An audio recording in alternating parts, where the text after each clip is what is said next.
창세기 43장 1절에서 15절까지 말씀입니다. 제가 읽고 13절부터는 우리 같이 읽도록 하겠습니다. 그 땅에 기근이 심하고 그들이 애굽에서 가져온 곡식을 다 얻음에 그 아버지가 그들에게 이르되 다시 가서 우리를 위하여 양식을 조금 사오라. 유다가 아버지에게 말하여 이르되 그 사람이 우리에게 엄히 경고하여 이르되 너희 아우가 너희와 함께 오지 아니하면 너희가 내 얼굴을 보지 못하리라 하였으니 아버지께서 우리 아우를 우리와 함께 보내시면 우리가 내려가서 아버지를 위하여 양식을 사려니와 아버지께서 만일 그를 보내지 아니하시면 우리는 내려가지 아니하리니 그 사람이 우리에게 말하기를 너희의 아우가 너희와 함께 오지 아니하면 너희가 내 얼굴을 보지 못하리라 하였음이니이다. 이스라엘이 이르되 너희가 어찌하여 너희에게 또 다른 아우가 있다고 그 사람에게 말하여 나를 괴롭게 하였느냐. 그들이 이르되 그 사람이 우리와 우리의 친족에 대하여 자세히 질문하여 이르기를 너희 아버지가 아직 살아 계시느냐 너희에게 아우가 있느냐 하기로 그 묻는 말에 따라 그에게 대답한 것이니 그가 너희의 아우를 데리고 내려오라 할 줄을 우리가 어찌 알았으리이까. 유다가 그의 아버지 이스라엘에게 이르되 저 아이를 나와 함께 보내시면 우리가 곧 가리니 그러면 우리와 아버지와 우리 어린아이들이 다 살고 죽지 아니하리이다. 내가 그를 위하여 담보가 되오리니 아버지께서 내 손에서 그를 찾으소서.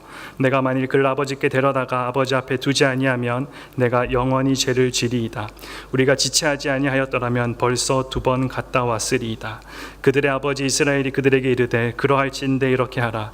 너희는 이 땅의 아름다운 소산을 그릇에 담아가지고 내려가서 그 사람에게 예물로 드릴지니 곧 유향 조금과 꿀 조금과 향품과 모략과 유향나무 열매와 감 복숭아니라. 너희 손에 갑절의 돈을 가지고 너희 자루 아기에 도로 넣어져 있던 그 돈을 다시 가지고 가라. 혹 잘못이 있었을까 두렵도다. 내 아우도 데리고 떠나 다시 그 사람에게로 가라.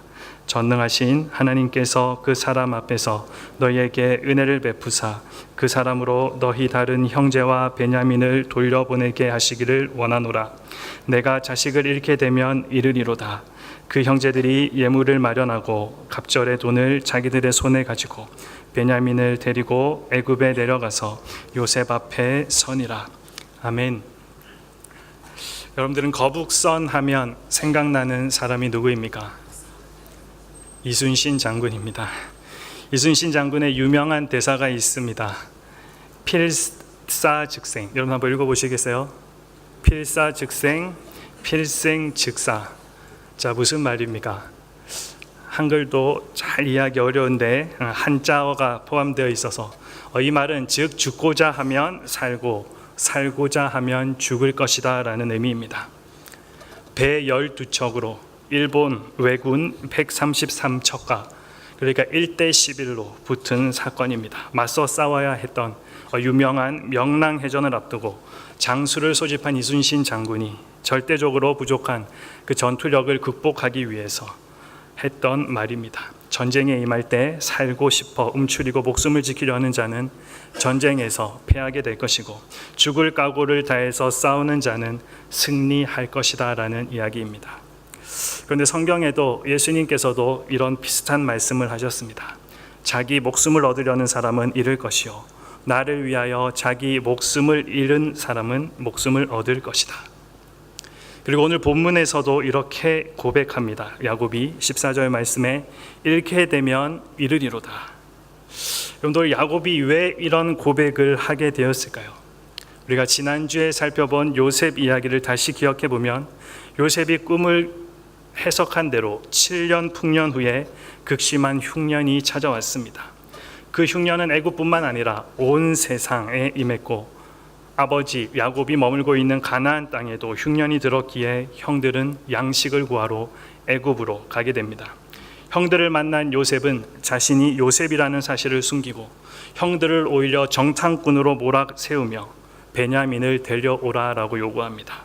그렇게 하여 시몬을 애굽에 남겨두고 9명만 집으로 돌아오게 되었습니다. 그리고 오늘 본문이 이렇게 이어집니다. 그 땅에 기근이 심하고 그들이 애굽에서 가져온 곡식을 다 먹음에 그 아버지가 그들에게 이르되 다시 가서 우리를 위하여 양식을 조금 사오라. 7년 기근이 이제 겨우 2년도 채 지나지 않은 상황에서 야곱의 집에는 애굽에서 가져온 양식마저 다 떨어져 버렸습니다. 사실 야곱의 가족들은 애굽을 다녀온 이후에 하루도 마음 편히 지내지 못했을 것입니다. 야곱의 아들들은 베냐민을 데리고 애굽으로 가서 또 다른 형제 시므온을 되찾아와야 되고 또 먹을 양식도 더 사와야 한다라는 요구를 아버지에게 계속했을 것이고, 아버지 야곱은 요셉을 잃고 또 베냐민까지 잃게 되는 그 상황을 참을 수 없어 했을 것입니다. 그렇기 때문에 야곱의 집안 분위기가 무거워지고 평온하지 못했을 것이고, 또 시므온 가족의 불안과 슬픔까지 더해져 어떤 식으로든 해결책이 나와야 하는 상황이 생겼습니다. 오늘 본문에서 우리는 이 문제를 해결해가는 그 형들의 모습을 볼 수가 있습니다. 베냐민을 데리고 가는 문제를 해결하는 것이 이들에게는 참으로 큰 미션이었습니다. 이 문제를 두고 이미 42장 후반부에서 아버지 야곱과 아들 르우벤의 설전이 있었는데 결과는 아버지의 승리로 끝이 났습니다. 하지만 그 문제를 두고 아버지와 아들 간의 설전이 오늘 다시 한 번 더 벌어집니다. 왜냐하면 흉년은 계속되어 있고 양식은 떨어졌기 때문입니다. 이젠 다시 애굽으로 가야 할 때가 되었습니다. 다시 돌아가야 하는 애굽이지만 야곱은 자기가 정말로 사랑했던 라헬에게서 얻은 하나 남은 아들인 베냐민마저 안 좋은 일을 당할까 봐 쉽게 보내지 못합니다. 가족이 모두 오래 굶어 고통스러워하지만 베냐민을 사랑하는 그 편애를 아직도 볼 수 있습니다. 많은 자식과 어린아이까지 굶주리고 있는 것을 알면서도 결단을 내리지 못하고 있는 것입니다. 계속하여 베냐민만 감싸고 있는 그 야곱에게서 70여 명을 거느리고 있는 대가족의 지도자로서의 모습은 우리가 찾을 수 없습니다. 형들의 입장에서 보면 이 아버지 야곱이 도대체 이해가 되지 않을 수 있습니다. 그러나 야곱의 입장에서 우리가 다시 한번 생각해 보면 왜 단호하게 결단을 내리지 못하는지 이해할 수 있습니다. 자신이 정말로 사랑했던 아내 라헬입니다. 그리고 그에게서 얻었던 첫째 아들이 요셉이고 그리고 둘째 아들이 베냐민입니다. 여러분들 이런 말 들어보셨죠? 자식이 죽으면 부모의 가슴에 묻는다라는 말. 이 말은 자식을 잃은 부모의 고통은 잊혀질 수가 없다라는 것입니다. 그만큼 힘들고 어렵고 그 부모에게 있어서는 너무나도 가슴 아픈 일이다라는 것입니다. 야곱에게도 마찬가지입니다. 사랑하는 아들 요셉을 지금은 요셉이 죽었다라고 생각하고 있기 때문에 그 잃은 아픈 상처와 함께 베냐민까지 잃게 될 경우 자신에게 임하게 될 그 죽음과도 같은 고통을 상상만 해도 너무나도 힘이 듭니다. 그러기에 쉽게 결정을 내리기가 쉽지 않은 것입니다. 그래도 형들은 애굽에 있는 시므온을 구해야 합니다. 뿐만 아니라 흉년에서 살아남을 수 있는 곡식도 양식도 구해야 합니다. 그러기 위해서는 아버지 야곱의 반대로부터 베냐민을 데리고 애굽으로 떠나야 하는 상황입니다. 그렇게 또 한번 형들과 아버지의 대결이 시작되는데 조금 달라진 것이 있습니다. 3절 말씀에 보면 유다가 아버지에게 말하여 이르되, 이제는 대결 상대가 바뀌었습니다. 지난번 대화에서는 누가 싸웠다고 했습니까? 르우벤과 아버지. 하지만 첫째 형 르우벤은 아버지와의 설전에서 실패했습니다. 이번에는 유다가 조금 더 유리한 입장에서 아버지와 대화를 시작하게 됩니다. 특별히 유다는 요셉이 했던 그 말을 아버지에게 그대로 전달합니다. 그가 들었던 말을 반복하면서 그 경고의 말을 강조합니다. 3절과 5절에 계속해서 강조하고 있는 것이 너희 아우가 너희와 함께 오지 아니하면 너희가 내 얼굴을 보지 못하리라. 이것은 애굽의 총리 요셉이 형들에게 계속 반복해서 했던 말입니다. 이 이야기를 그대로 전달하고 있습니다. 이 이야기 들은 아버지 야곱은 또 한 번 절망합니다. 그리고 야곱은 안 해도 되는 말, 왜 또 다른 동생이 있다는 사실을 말했는지, 왜 그래서 일을 이렇게 크게 만들었는지 원망도 해보지만 이제 다른 방법이 없다는 것 스스로도 잘 압니다. 그런 야곱에게 유다가 진심을 다해 다시 한번 이야기합니다. 그러면서 유다는 3가지 사실을 언급하면서 야곱의 허락을 받아냅니다. 그 3가지가 무엇입니까? 먼저 8절에 보면 유다가 그의 아버지 이스라엘에게 이르되 저 아이를 나와 함께 보내시면 우리가 곧 가리니 그러면 우리와 아버지와 우리 어린아이들이 다 살고 죽지 아니하리이다. 먼저 유다는 아버지가 허락했을 때 얻게 되는 유익을 먼저 이야기해 줍니다. 지금은 3대가 위험한 상황에 처해 있습니다. 이대로 있으면 야곱은 물론이고 또 그의 형들 그리고 그의 손자들까지 다 죽게 되는 상황입니다. 하지만 야곱 한 사람이 허락하면 이 모두가 살 수 있다라는 것을 아버지에게 이야기하고 있습니다. 이것을 바꾸어 말하면 아버지가 계속 허락하지 않으시면 결국 우리 70명의 가족 다 죽게 생겼다라는 이야기이기도 합니다. 그리고 둘째의 요구는 9절입니다. 내가 그를 위하여 담보가 되오리니 아버지께서 내 손에서 그를 찾으소서. 내가 만일 그를 아버지께 데려다가 아버지 앞에 두지 아니하면 내가 영원히 죄를 지리이다. 다음으로 유다는 아버지가 정말로 걱정하고 있는 것을 자신이 책임지겠다라고 말하고 있습니다. 여기서 유다의 말은 너무나도 의미심장합니다. 그는 이 죄라는 단어를 쓰고 있습니다. 그는 어떻게 보면 성경 전체에 있어서 이 죄라는 용어를 사용하는 첫 번째 사람으로 등장합니다. 그만큼 유다는 죄의 무서움을 아는 사람이었습니다. 즉, 아버지가 걱정하는 일이 생기지 않도록 할 것이고 만약 문제가 생길 경우에는 자신이 모든 책임을 지겠다라는 것입니다. 이것은 자신의 생명을 두고 베냐민을 보호하겠다는 비장한 각오의 표현이자 또 약속이었습니다. 그리고 마지막 한 가지 더 이야기합니다. 10절입니다. 우리가 지체하지 아니하였더라면 벌써 2번 갔다 왔으리이다. 마지막으로 유다는 아버지가 계속해서 결정을 미루고 있는 것 때문에 지금 우리의 현재 상황이 어떠한지를 아버지에게 보여주고 있습니다. 만약 아버지께서 처음부터 허락하셨다면 벌써 이 일은 마무리되었을 것이고 우리가 지금까지 시간 낭비하는 일 없었을 것이라고 아버지를 재촉하고 있습니다. 사실 이것은 조금 가장된 표현으로서 사실에 기초한 것이라기보다 하루빨리 애굽으로 내려가야 하는 자신들의 그 안타까운 마음을 강조하고 있는 것입니다. 여기서 우리는 유다가 성숙하게 된 모습을 발견하게 됩니다. 유다가 누구입니까? 야곱의 넷째 아들로서 37장에서 아버지의 편애 때문에 다른 형제들이 요셉을 죽이자고 했을 때 유다는 죽이지 말자라고 차라리 노예로 팔자라고 형들에게 제안했던 사람입니다. 그렇게 요셉을 살려두는데 결정적인 역할을 했지만 나쁜 일에 함께했던 것은 분명한 사실입니다. 부모의 편애 대상을 팔아버림으로써 편애를 극복하려 했습니다. 형제들은 아버지에게 요셉이 죽었다고 거짓말로 보고했고 유다도 그에 함께 했습니다.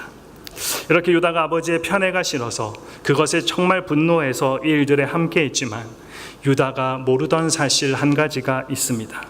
그것은 유다 본인도 편애를 했던 적이 있다는 사실입니다. 유다도 자기 자신과 자식의 마음 가운데 성장해가는 그 악의 꽃의 위력을 몰랐습니다. 여러분은 창세기 38장의 스토리를 기억하고 있습니까?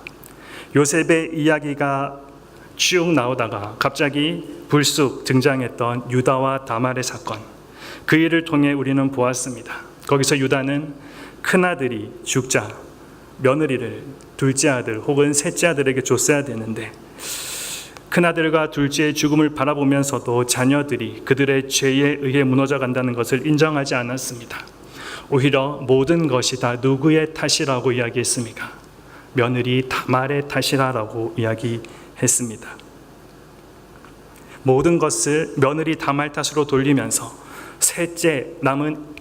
마지막 남은 셋째를 잃지 않으려고 하다가 결국에는 자신이 어떻게 됩니까? 그 며느리와 성적으로 부적절한 사건을 일으킴으로써 그의 이미지에 큰 흠을 남겼습니다. 여기까지만 봐도 유다의 모습은 결코 좋은 지도자의 모습은 분명히 아니었습니다. 그런데 그 모든 문제가 사실은 자기 죄악 때문이라는 것을 깨닫게 됩니다. 다말이 음행으로 인해 불에 타 죽을 위기 앞에 있을 때에 다말이 자신을 임신하게 만든 그 사람의 소유물이라고 하면서 보여줬던 자신의 도장과 끈과 지팡이를 보고 유다는 말합니다. 그녀는 의롭고 나는 죄인이다. 여러분들, 이 말이 왜 그렇게 대단한 말일까요? 요한복음 8장에 보면 비슷한 상황이 하나 나옵니다. 가늠한 여인이 돌에 맞으려 할 때에 정작 그 여인과 함께 가늠한 남자는 그 자리에 없었습니다. 그 모습을 봤던 답답했던 예수님이 그녀의 편을 들어주면서 목숨을 구해 주셨습니다. 이를 생각해 본다면 유다가 사람들 앞에서 다말에 대해 그녀는 의롭고 나는 악하다고 고백한 것이 얼마나 큰 용기였는가를 다시 생각해 보게 됩니다. 여러분, 왜 우리 삶은 자기 죄를 깨닫는데 이렇게 비싼 값을 치러야 하는 겁니까? 죄의 대가가 얼마나 무섭다는 것을 아는 데에 이렇게 많은 시간이 걸리고 있는 것입니까? 유다는 자기 아버지 야곱이 아내 라헬을 잃고 또 아들 요셉을 잃고 흘렸던 그 눈물의 의미를 시간이 지나고 나서야 비로소 깨닫게 됩니다. 그리고 지금 유다는 형제들의 지도자로 떠오릅니다. 나중에 49장에 야곱의 유언에서 유다가 받는 그 축복은 그 어느 형제들이 받는 축복보다도 더 큽니다. 이것은 분명 유다에게 영적인 성장이 있었음을 분명하게 보여주는 것입니다. 유다가 달라졌다라는 것입니다. 유다의 변화가 어떻게 일어났습니까? 많은 시련과 어려운 삶이 이 변화를 일으켰습니다. 유다는 가장 불명예스럽게 묘사된 38장 유다와 다말 사건 이후에 처음으로 오늘 43장에 다시 등장합니다. 가족의 위기 앞에 서 있는 유다, 또 르우벤의 첫째이므로 그 첫째가 책임을 져야 한다 주장하고 자신은 뒤로 빠질 수 있는 상황이지만 온 가족을 살릴 그 식량을 구할 책임을 스스로 지고 있는 것입니다. 그 증거로 유다는 자신의 목숨을 담보로 걸고 있습니다. 그러기에 유다가 야곱에게 했던 세 가지 제안은 유다의 성숙을 가장 잘 보여주는 부분입니다. 제가 그 아이의 안전을 책임지겠습니다. 아버지께서는 그 아이에 대해서는 저에게 책임을 물어주십시오. 또 제가 그 아이를 아버지께로 다시 데리고 와서 아버지 앞에 세우지 못한다면 그 죄를 제가 평생 달게 받겠습니다. 유다는 그렇게 베냐민을 챙기겠다 말합니다. 자기의 편애를 버리고 아버지의 편애를 이해합니다.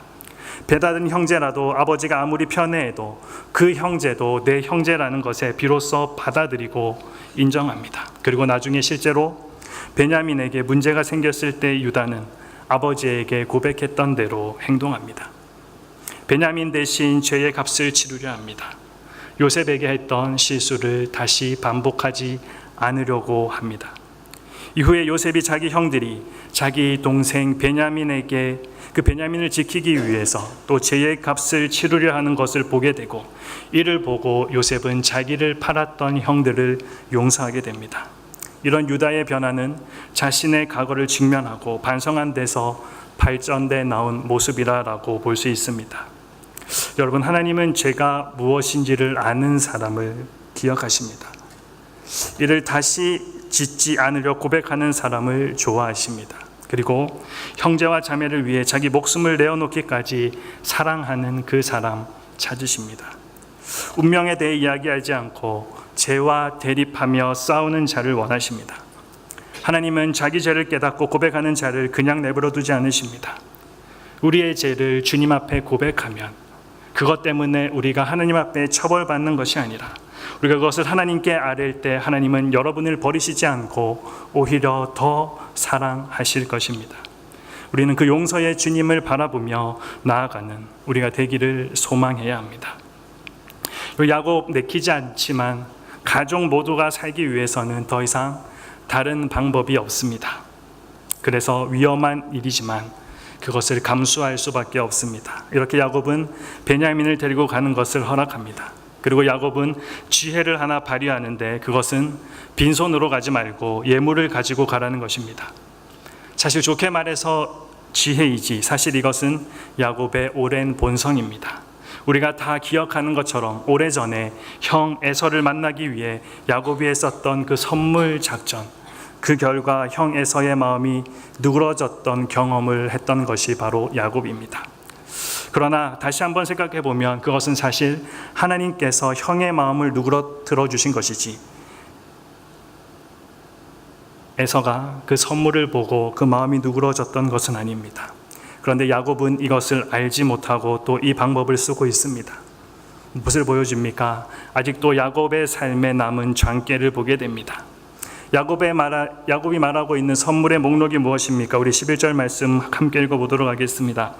너희는 이 땅의 아름다운 소산을 그릇에 담아가지고 내려가서 그 사람에게 예물로 드릴지니 곧 유향 조금과 꿀 조금과 향품과 모략과 유향나무 열매와 감 복숭아니라. 너희 손에 갑절의 돈을 가지고 너희 자루아기에 도로 넣어져 있던 그 돈을 다시 가지고 가라. 혹 잘못이 있었을까 두렵도다.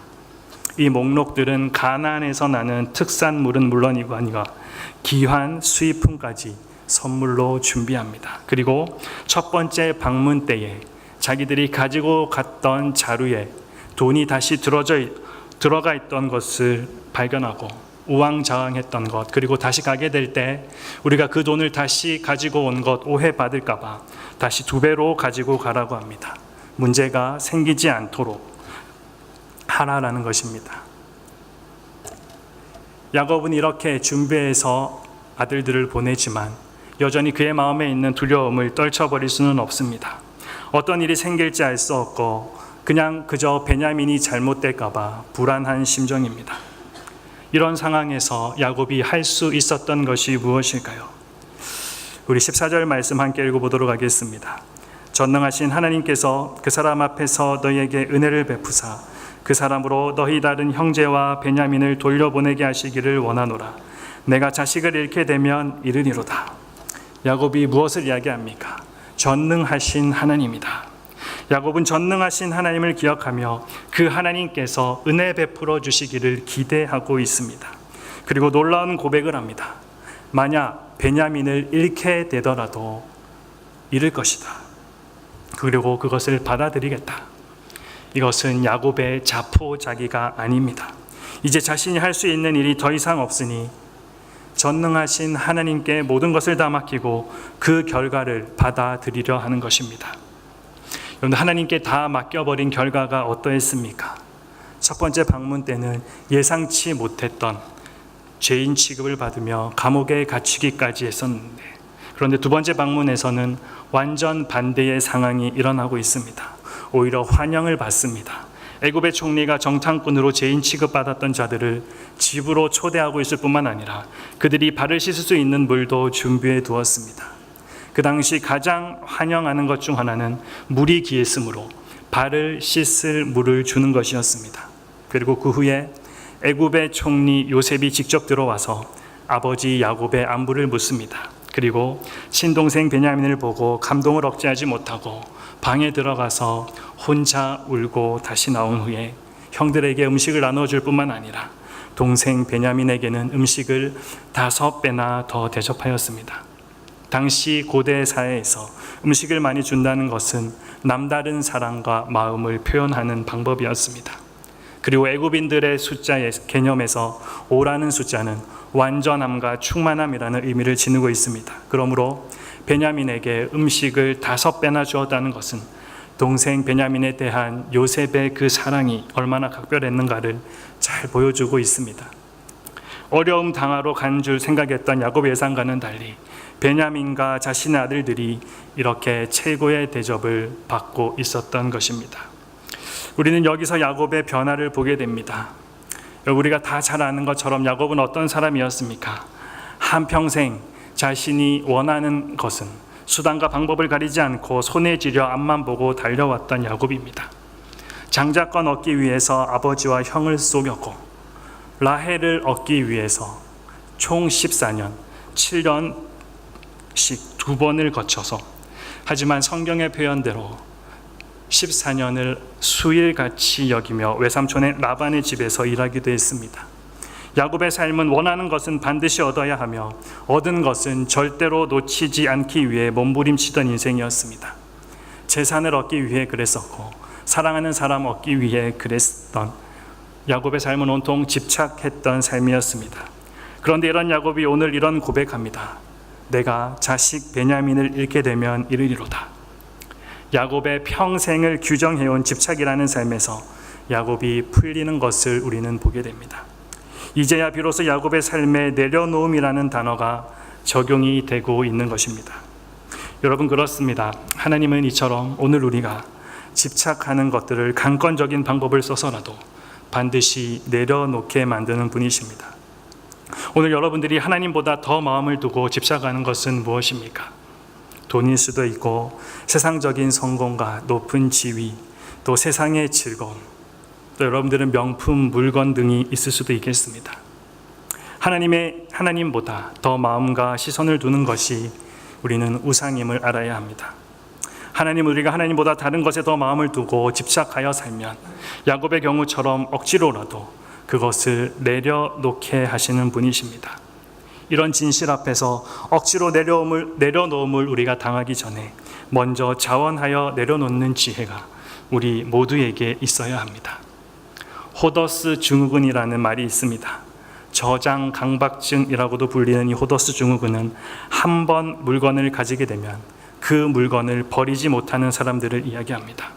그래서 집안에 온갖 것들을 다 쌓아두게 되는데 모든 것을 다 중요하다고 여겨서 어떤 것도 버리지 못하고 사는 사람들, 이 사람들을 호더스 증후군이라고 이야기합니다.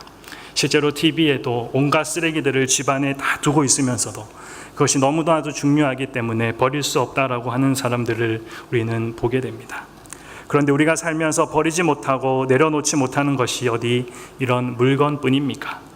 집착하는 사람, 또 지난날의 아픔 기억들, 우리 모두에게 있는 그런 것들이 우리에게는 버리지 못하는 물건일 수 있습니다. 쉽게 버리지 못하고 온 집안의 잡동사니 물건들로 가득한 호더스 증후군처럼 혹시 오늘 내가 별별 것을 마음속에 담아두고 포기하지 못한 채 꽉 붙잡고 사느라 거기에 매여 살고 있지는 않은지 우리의 모습을 한번 돌아보아야 합니다. 오늘 야곱에게 있어서 참으로 놀라운 것은 사랑하는 베냐민을 보냈을 때 그 결단의 순간으로부터 야곱에게 있어서 일생 최고의 축복이 다가오고 있었습니다. 베냐민을 보내고 난 뒤부터 야곱에게 큰 시련이 없습니다. 야곱의 130년간의 훈련이 끝나는 순간입니다. 여러분, 바로 이것입니다. 우리가 붙들고 있는 마지막의 것을 보내기로 결단하는 그 순간에 우리는 모든 것이 다 끝났다라고 생각할지 모르겠지만 그 순간에 문제가 해결된다라는 것입니다. 이것이 하나님께서 일하시는 방법입니다. 하나님의 사람들은 이 하나님의 방법을 알아야 합니다. 바로 이분이 야곱의 하나님이실 뿐만 아니라 야곱을 이처럼 선하게 인도해 주시는 이 하나님이 바로 저와 여러분의 하나님이십니다. 여러분들도 살아가면서 잃어버린 경험이 있습니까? 사람을 잃고 돈을 잃고 지위를 잃고 또 명예를 잃어버린 적이 있습니까? 요셉을 보고 베냐민을 보십시오. 잃어버린 것이 아닙니다. 하나님께서 가장 좋은 것으로 인도하시고 계시는 과정입니다. 언젠가는 우리를 떠날 수밖에 없는 것들 때문에 너무 마음 졸이지 않기를 바랍니다. 가감하게 하나님께 맡겨버릴 수 있는 여러분들 되기를 바랍니다. 어쩌면 여러분들이 그것들을 꼭 붙들고 있기 때문에 그것을 놓지 않으려고 꽉 붙잡고 있기 때문에 받을 손이 더 없어서 하나님께서 더 좋은 것 여러분들에게 주시지 못하고 계신지도 모릅니다. 우리는 우리의 이 손을 비워 놓아야 합니다. 그리고 오늘 본문을 한 번 더 살펴보면 재미있는 사실이 한 가지 더 있습니다. 본문에 나오는 사람들이 말을 할 때 꼭 언급되고 있는 것이 있습니다. 그래서 중요한 순간마다 이것을 우리들에게 알려주고 일깨워주고 있습니다. 그것이 무엇입니까? 몇몇 구절들을 살펴보겠습니다. 먼저 야곱이 이야기합니다. 14절 말씀에 전능하신 하나님께서 그 사람 앞에서 너희에게 은혜를 베푸사. 야곱은 하나님이 그들에게 은혜를 베푸시기를 원한다라고 이야기합니다. 그리고 요셉의 청지기가 또 이야기합니다. 23절 말씀에 너희 하나님, 너희 아버지의 하나님이 재물을 너희 자루에 넣어 너희에게 주신 것이니라. 청지기도 하나님이 그들에게 그것을 공급했다라고 말하고 있습니다. 그리고 또 요셉이 말합니다. 29절 말씀에 소자여 하나님이 내게 은혜 베푸시기를 원하노라. 요셉은 하나님이 베냐민에게 은혜를 베푸시기를 구합니다. 이들 모두가 다 하나님에 대해서 언급합니다. 하나님이 하셨음을 말하고 있고 하나님이 하시기를 구하고 있는 것입니다. 야곱이 말했고 요셉이 말했고 또 심지어 요셉의 청지기까지 이 하나님의 역사하심을 말하고 있습니다. 그래서 오늘 본문에 나오는 대화에서 하나님의 역사하심이 강조되고 있는 것입니다. 이것이 유다와 야곱을 변하게 만든 원인이고 또한 변할 수 있는 힘이 되는 것입니다. 우리도 마찬가지입니다. 나와 함께 하시고 내 삶을 인도하시는 그 하나님, 우리가 그 하나님을 인식하고 그 하나님을 바라볼 때 우리는 달라질 수 있습니다. 내 삶에 역사하시는 하나님을 인정할 때 우리는 달라집니다. 우리가 겪게 되는 여러 가지 일들 속에서 온전히 하나님을 바라본다면 우리는 다르게 생각하고 또 다르게 말하고 다르게 행동할 수 있는 것입니다.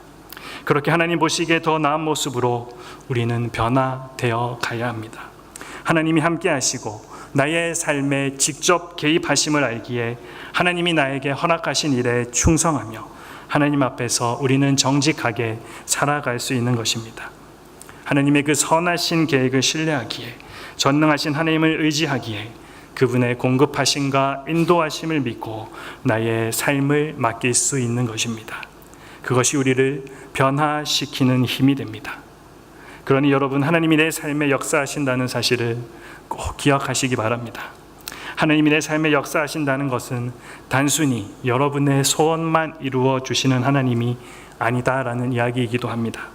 하나님이 우리에게 대한 큰 계획을 가지고 계실 뿐만 아니라 하나님은 여러분의 삶에 작은 것 하나하나까지도 다 아시고 역사하시고 계십니다.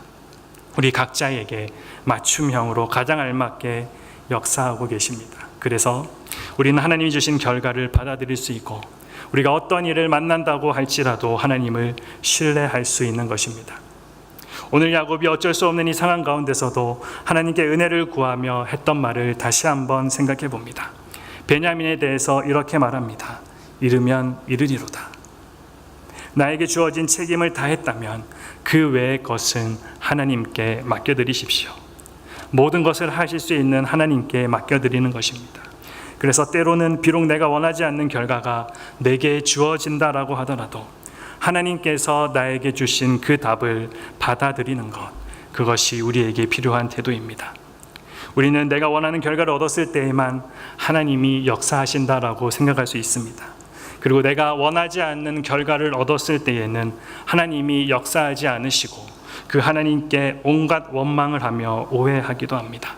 하지만 아닙니다. 내가 원하는 결과가 아니라 하더라도 하나님은 역사하고 계십니다.